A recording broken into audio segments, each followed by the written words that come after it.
what's happened in the last video. Let's hope that Saya doesn't kill her. For science reasons. And here is more MrDudeManSir. I accidentally skipped some things, so I'm gonna just do this. I'm starting here. So it has begun to snow by the time they pass Utsunomiya on the Tokyo motorway. Oh, while she stares blankly at the thing slithering. Oh, whoopsie. You know, I don't. What just happened? Oh, okay, this right here. I thought it was gonna have. Oh, it's right here. I hope the roads aren't covered in snow. I'm just gonna ignore this little passage here because it's kind of gave me scars. Okay, I think I can return now. Good. Yeah. Just ignore what just happened in the past in that one passage, and I'll be good. Sitting in the passenger seat, Fuminori is gazing out of the frosted window in silence. He's been in this trance-like state for almost an hour now. Taking advantage of this intention, Kyoji stares unabashedly at Fuminori from the corner of his eye. He still doesn't understand the true meaning of the danger signals that he's been getting from Fuminori. Fuminori has stopped avoiding him, and he's even looking for Kyoji in the eye when he talks. So why does Fuminori seem even more distant now than he did when he was trying to push Kyoji and others away? Fuminori is noticeably relaxed as he stares off into space, but his gaze never wavers. It is as though it's focused on a single definite future, as he has chosen to bring about, one that has no place for the needs or wants of others. Right now, if Fuminori is complete, Kyoji can't help but feel that beneath his bland exterior is a core of solid steel that no one can touch. About Omi, Kyoji says suddenly, as though trying to gauge Fuminori's reaction. It's been a week since she disappeared, and we still haven't even heard from her. I see, Fuminori replies curtly, still staring into the distance. I'm worried. What could have happened to her? Fuminori's tone is completely emotionless, as though Kyoji was just asking him a question about whether the condition of the mountain roads near the destination. I asked you about this before, but you don't have any idea what happened to her? No, not at all. Fuminori answers in exactly the same way that he did when Kyoji first questioned him following Omi's disappearance. It's like you don't even give a dang. That's not true. Finally, Fuminori shows some emotion, looking as though he can't believe Kyoji could think such a thing. She disappeared on the way to my house, didn't she? Of course I'm worried. Sudden frustration wells up inside Kyoji. If possible, he'd like to beat Fuminori until he reveals everything that's going inside of his head. Kyoji and Omi were lovers, and he's worried sick about her. To have his concern brushed off so coolly would be unbearable even coming from the complete stranger. But from Fuminori as his best friend, it's... Fuminori never even used the seamless callus. Even if Kyoji tried to interrogate him, he'd probably never find out what changed him so completely. If Fuminori was still hiding inside the shell he'd erected around himself after the incident, Kyoji might have been able to get some answers out of him. With the sly, evasive Fuminori, however, there's nothing Kyoji can do. Fuminori will never reveal his true intentions, not to anyone. All that's left, then, is for Kyoji to discover the truth by himself. Omi was going to talk to you about Tsukaba, you know. Oh? Fuminori smiles bitterly as the mention of Tsukaba's name, perhaps feeling sympathy for her pain. To Kyoji, however, it seems as though it's coldly pitying some inferior creature. About Tsukaba-san, I wouldn't know what to say. To be honest, it's been hard to talk to her after what happened. Unbelievable. If Fuminori's feelings for Yo are really this ice cold, then he could have rejected her when she confessed to him, but he didn't, or at least the Fuminori before the accident didn't. Once again, Kyoji can't help but wonder if the man who looks like his friend is really the different person who only possesses the memories of Sakisaka Fuminori. When they get off the West Nasu Flats interchange, the snow that Kyoji was worried about has stopped falling. This area must already be completely getting a lot of snow. However, the nearby mountains are covered in white beneath the trees. By the time they turn to the national highway and enter the mountains, road conditions are already bad enough for Kyoji to regret having forgotten tire chains.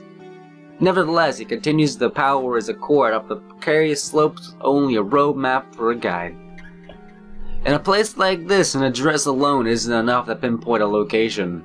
The only choice is to drive down every road, including private roads that aren't even in the map, while searching for something that matches the photograph. Is there really a vacation home in a place like this? It's far from prying eyes. That must be why Professor Ogai chose this place. The more he hears about Ogai, the less Kyoji wants to meet him. I still believe it's gonna be a Goosebumps thing.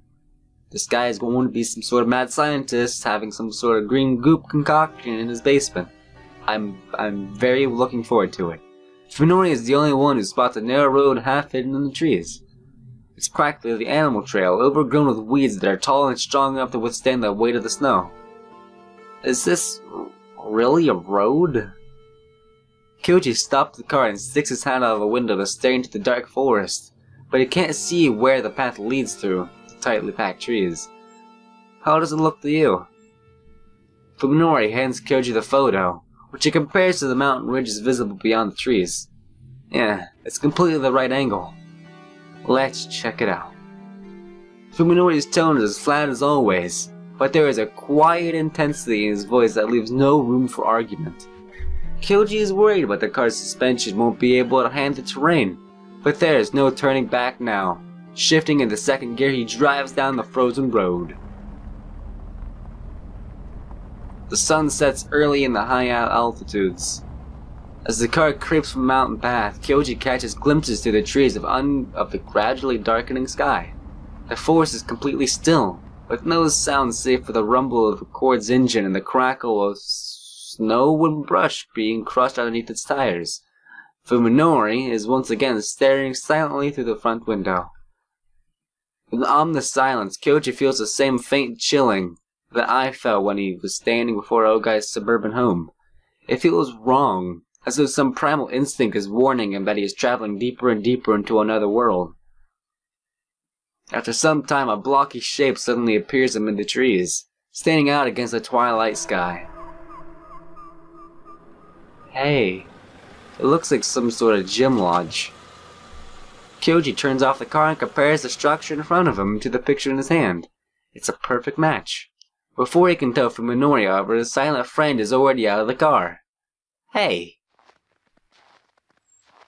Realizing that it's pointless to call out to him, Kyoji shakes his head, grabs the flashlight from the glove compartment, and follows Fuminori across the snow-covered front yard to the cabin.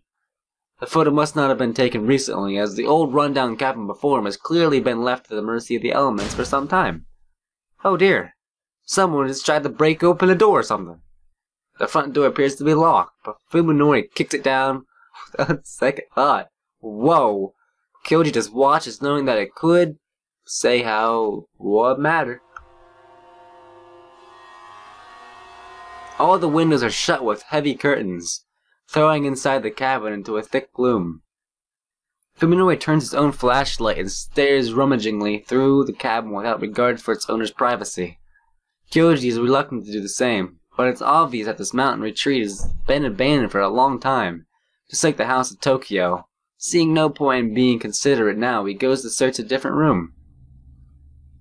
Soon after entering the cabin, however, he realizes that their search is meaningless. There's nothing inside but bare necessities of life. Some rooms were even completely empty, save for a thick layer of dust covering the floor. And what few pieces of furniture are present, more than half appear to have never been used. There's an empty chest of drawers without a single scratch or hairprint, but bearing the telltale signs of mold and moisture damage. The condition of the cabin is eerie, though in a different way than filthiness of the house in the city. It's like someone put together a mock-up of home and left it to decay. The only signs that anyone lived here are found in the toilet, the bath, the kitchen, and in the bedroom. It appears that the cabin were never used for anything but eating and sleeping. Beneath the darkened sky, the snow-covered land itself seems to be glowing with a cold white light. The scene is like something out of a fairy tale, but the Kyoji only serves as an unpleasant reminder that he has stepped outside for the reality that he shows. Next to the front porch is a plain wooden door half buried in the ground. It's locked, of course, but Kyoji sees no reason for the restraint after what Fuminori did to the front door. The door offers surprising little resistance to Kyoji's heavy kick, breaking open easily to reveal a set of concrete stairs leading down to the pitch-black basement. Here's where it is. This is the scientific green goop and the mad scientists coming up. Kyoji would prefer to leave searching such a suspicious place to Fuminori, but it's not like you can just ask him to do so. With the beam of his flashlight leading the way, Kyoji descends into the chilly darkness. There turns out to be nothing but a storage room and a boiler, exactly what one would expect to find in an isolated mountain cabin. The few packages of preserved food sitting in the shelves have long since passed their expiration dates, and the boiler doesn't appear to have been used in years. The Kyoji Ogai's mountain home seems to have been abandoned longer than the house in Tokyo. Was Fuminori simply mistaken when he said that Ogai might be here? Or was he lying from the beginning? Not sure what to do next, Kyoji goes back up the stairs and walks around the outside of the cabin, and there he finds the backyard. It's in much worse condition than the front yard, having already been mostly reclaimed by the forest. It must have abandoned even when the cabin was still in use. The remnants of the woodshed lie in the yard, the mushrooms growing on it speaking of how much time has passed since its collapse. Next to the rotten logs, however, stands a circle of stone that has not yet succumbed to the elements. A well. I was actually just thinking that. There's no bucket or pulley, of course, and when Kyoji carefully approaches to look into it, he sees that the water is no longer flowing. It's probably less than 10 meters deep, depending on how much mud is piled up inside of it. Kyoji's search for the cabin has revealed nothing of interest, inside or out. Leaning against the edge of the well, Kyoji wonders why Ogai brought his remote home deep into the mountains and what it was doing here. As far as Kyoji could tell, there's no sign of it and one person stayed here for any length of time. It's far from prying eyes. Fuminori's words play back in Kyoji's head. Could this have been some sort of secret refuge? Or could it have been used for a place to keep things hidden from the world? And so that would explain why there's nothing to suggest that whoever lived here did anything more than eat and sleep. Kyoji suddenly remembers that the doctor he met yesterday at the Tea University. Maybe she'd shown him to know something. He takes out his phone and calls up the newly stored number. There's barely a signal, but it manages to get through. Kyoji's hopes are soon dashed. However, the phone is really getting my concentration. I can't read because that message. Cool. When his call goes straight to Dr. Tombo's voicemail.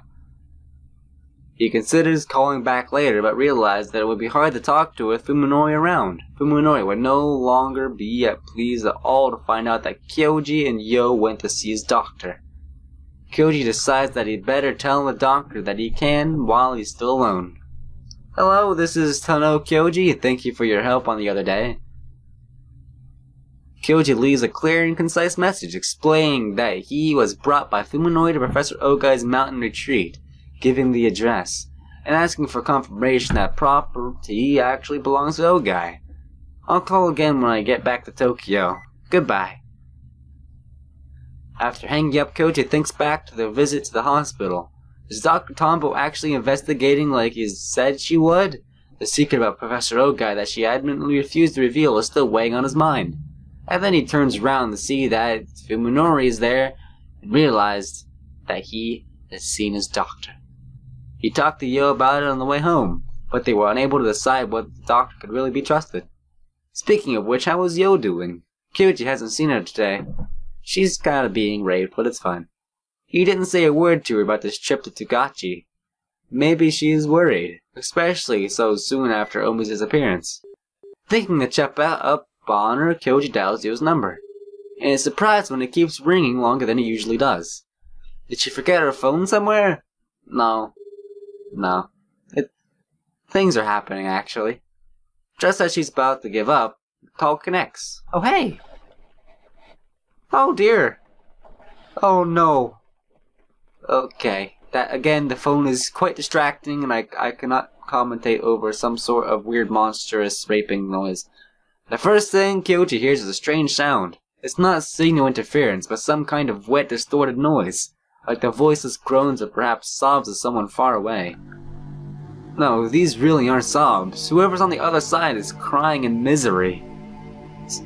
Tsukaba? Is that you? There's a response, but it's really Tsukaba's voice. It's too twisted with agony for Kyoji to tell. Panic surges through Kyoji as he realizes that something is terribly wrong. It's Kyoji, Tono Kyoji.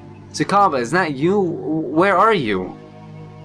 After a short period of nothing but pained moans, words start coming from the speaker one by one, as though each takes an act of will. I was attacked by a monster, and now there's something wrong with my body. What happened? Hey, are you alright? You must be delirious or something, because Kyoji can't understand a thing that she's saying. Her gasps and weaves, however, are enough to tell him that she's in an unimaginable pain. I'm rotting away. My skin is melting. My ear just came off. Unable to make any sense of this, Kyoji feels despair seizing his heart in an iron grip. What the heck is happening to Yo now? Over 100 kilometers away.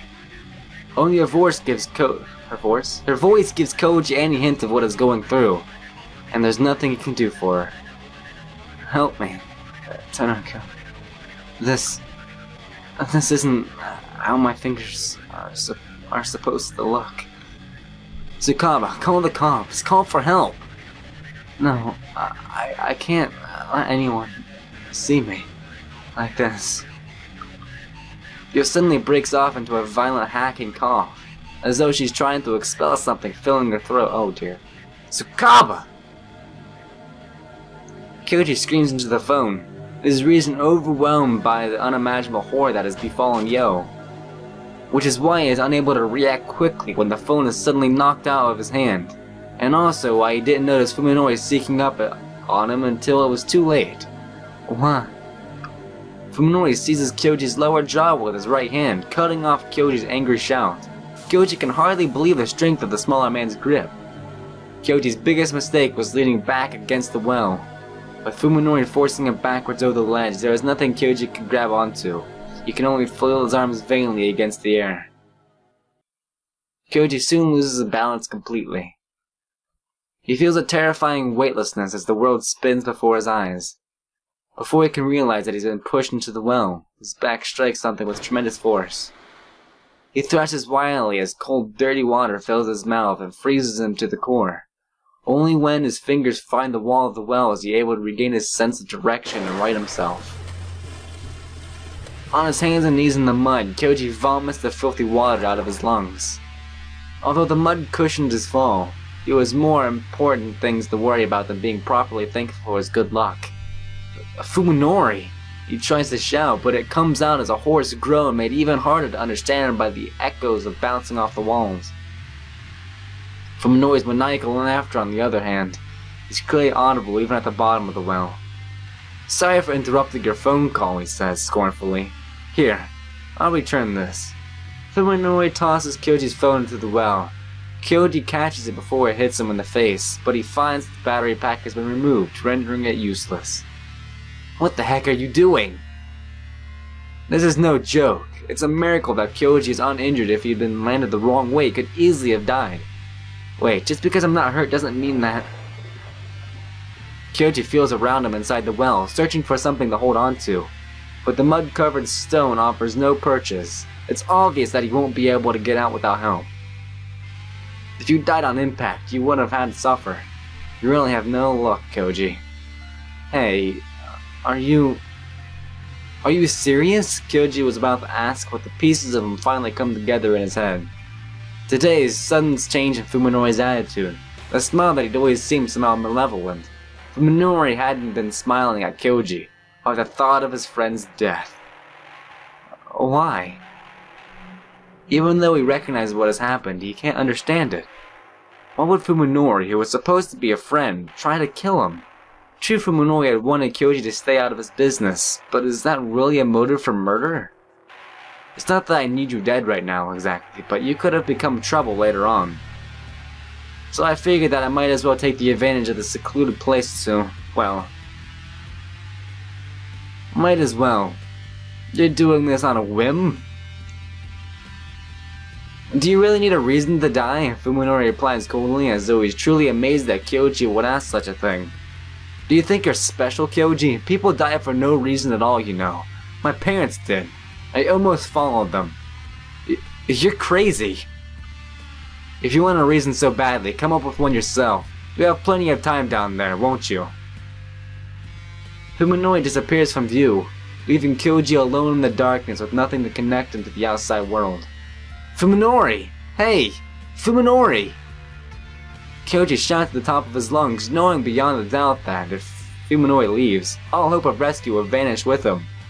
No one will ever hear him calling for help at the bottom of a mountain well. It's Tsukaba! She's in trouble! Hey Fuminori, listen! Let me out of here! In his desperation, Kyoji no longer comprehends the futility of begging Fuminori for mercy. No god or devil will answer him. His only hope is that Fuminori will have the change of heart. As though praying for a miracle, he keeps calling Fuminori's name. Eventually, the sky becomes as dark as the bottom of the well, making it impossible for Kyoji to make out the edge of the opening. He has long since lost track of how many hours he has been screaming. Nevertheless, he continues to scream, for he knows that the despair silence will bring to kill him.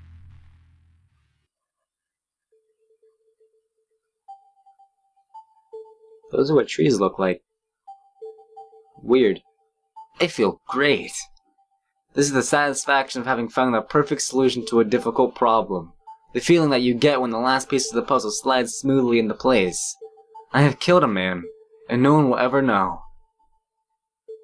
The path back to civilization seems awfully long, but neither the cold nor the exhaustion can ruin my good mood as I walk myself down to the snow-covered mountain road.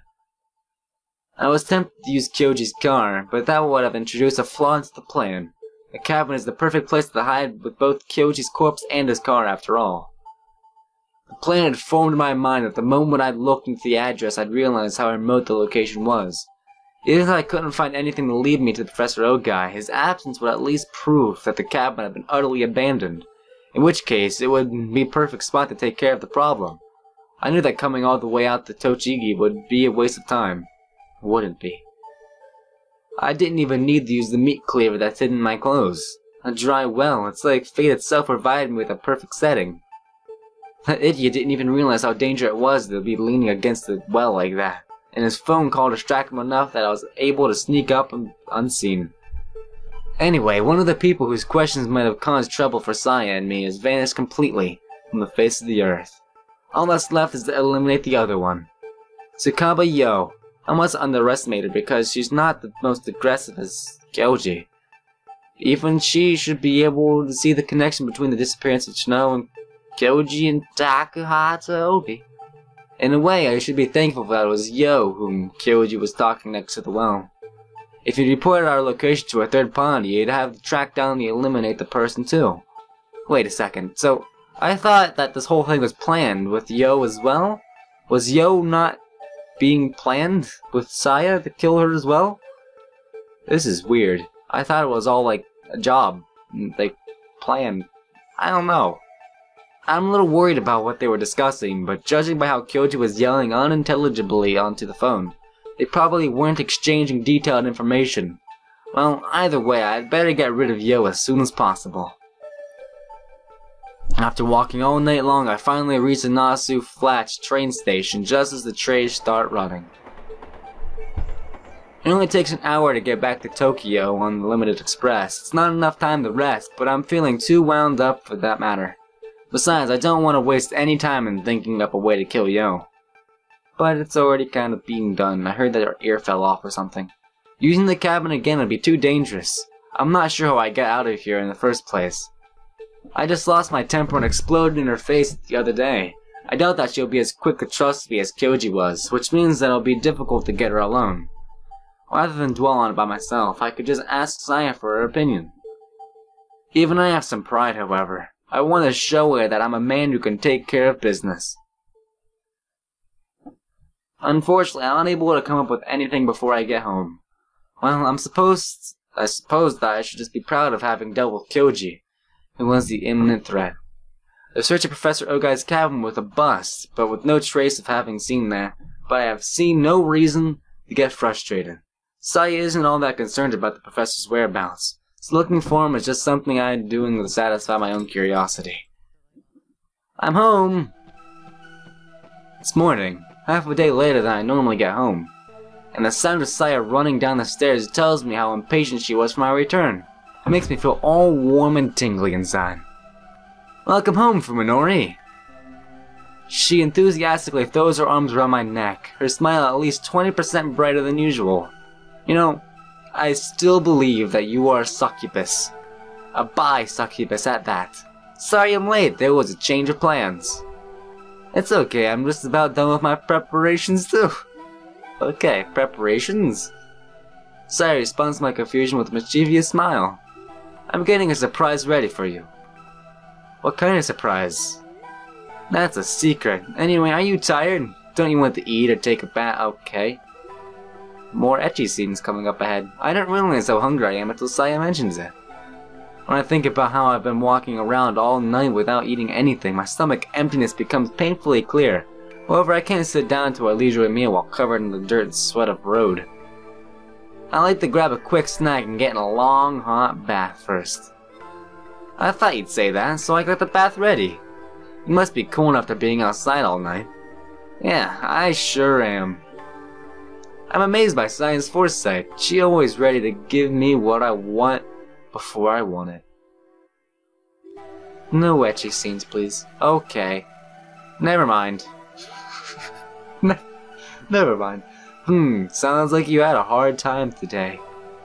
While soaking in the bath together, I tell Saya about yesterday's adventure. Killing him was easier than I thought. The hard part was getting him home. Or getting me home. The heat of the bath is soothing, as is the sensation of Saya leaning back against my chest as she massages the fatigue of the night's walking out of my stiff leg muscles. Her cute little collarbone rises each time she squeezes my legs, and I can see the soft curves. Okay. Cool.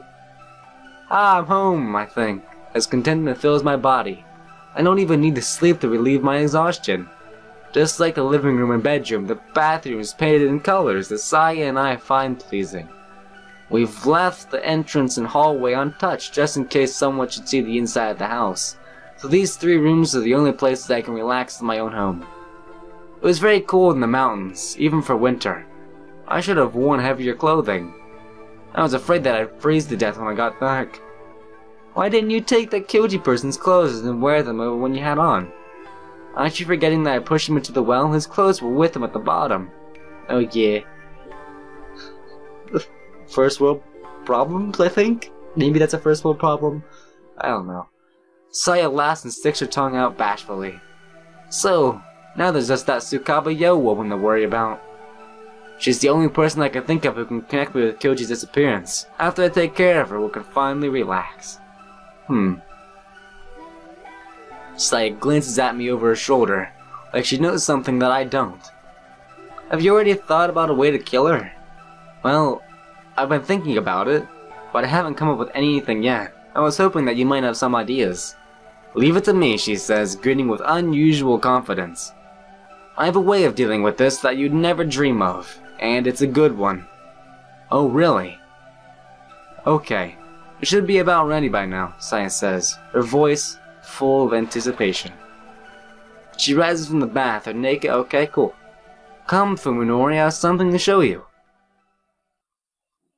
Oh, she's— good, you're dressed. Close your eyes, and don't even open them until I say so, okay? I am closing them. I can't read when my eyes are closed, so I probably need to open— okay. I have no idea what's going on, but I do as Saya says and close my eyes. She takes my hand and leads me up to the stairs. So this surprise she has for me must be up the 2nd floor. As I wonder what it could be, and the sound of something crying upstairs reaches my ears, putting me on guard instantly. Saya, is there something— No peeking! She admonishes me, and then strokes my arm soothingly. Don't worry, it's nothing dangerous. Alright. The voice gets louder and louder as Saya leads me up the stairs. The unmistakable sound of a person sobbing miserably is coming from the bedroom, telling me that Saya has left someone else in our home. At first I'm amazed that she can be so careless after what happened to her 2 days ago, but then I realize that something is strange. I hear someone sobbing in misery. Isn't Saya the only one whose voice can carry such clear emotion to me? Oh dear. Although I still have my eyes closed when Saya leads me into the bedroom. I know that there is someone moaning and trembling right in front of me. However, I smell none of the human body odor that normally turns my stomach. Okay, time to meet face to face. Open your eyes, Fuminori. I obey and open my eyes, and I am struck dumb by what I see.